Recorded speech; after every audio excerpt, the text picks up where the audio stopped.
Third law of motion हमें क्या state करता है, अब आप देखें किसी भी ऑब्जेक्ट के ऊपर, अब हमने जो है ना पहले हमने बताया कि उसकी रेस्ट की पोजीशन को चेंज किया जा सकता है, फिर हमने बताया कि अगर उसकी रेस्ट की पोजीशन को चेंज किया जा सकता है देन फोर्सेस का एक्ट भी होगा उसके ऊपर।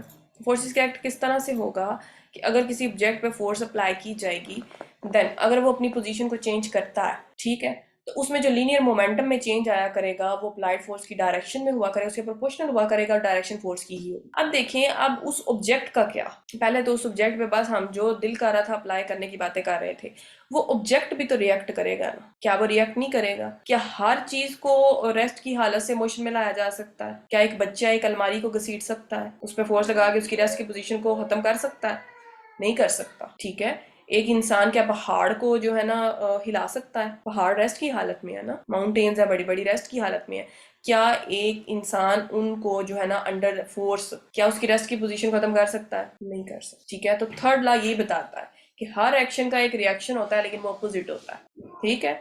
तो अब वो जो एक बच्चा जब अलमारी को जो है ना धकेलने की कोशिश करता है, उसकी रेस्ट की पोजीशन को खत्म करने की कोशिश करता है, वो जो अलमारी है वो उस पे जो है ना रिएक्टिव के तौर पे रिएक्टिव फोर्स अप्लाई कर रही होती है, आउटपुट के तौर पे वो उस पर फोर्स अपनी अप्लाई करती है कि वो नहीं खींच पाता उसको, ठीक है। आउटपुट के तौर पे फोर्स अप्लाई करती है, रिएक्टिव फोर्स जिसे कहा जाता है, अपोजिट फोर्स जिसे कहा जाता है।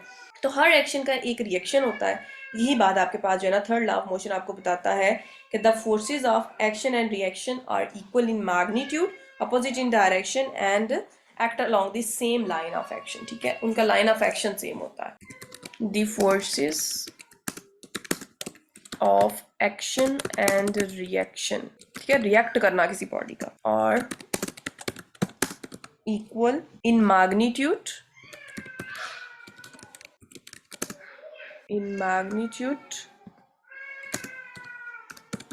opposite in direction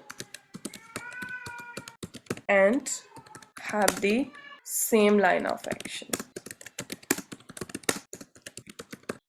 ठीक है। जो रिएक्ट करने वाली फोर्सेस होती हैं और जो एक्शन की फोर्सेस होती हैं, acting force and reacting forces क्या होती हैं, मैग्नीट्यूड उनकी सेम होती है, डायरेक्शन उनकी अपोजिट होती है, और उनकी लाइन ऑफ एक्शन भी क्या होती है, सेम होती है आपके पास, ठीक है। Line of action of force क्या होती है, जैसे पॉइंट ऑफ एक्शन होता है, किसी पॉइंट पे फोर्स अप्लाई की गई, ठीक है, उस पॉइंट में से जो लाइन पास करती है जिसके अलॉन्ग फोर्स अप्लाई की जा सकती है उसको लाइन ऑफ एक्शन कहा जाता है, ठीक है। एक लाइन जो कि उस पॉइंट ऑफ एप्लीकेशन के अंदर से पास करती है फोर्स की डायरेक्शन के अंदर, उसको line of action of force कहा जाता है। लाइक ये देखें आपके पास ये पॉइंट था, ठीक है, जिस पे आप फोर्स अप्लाई कर सकते हैं।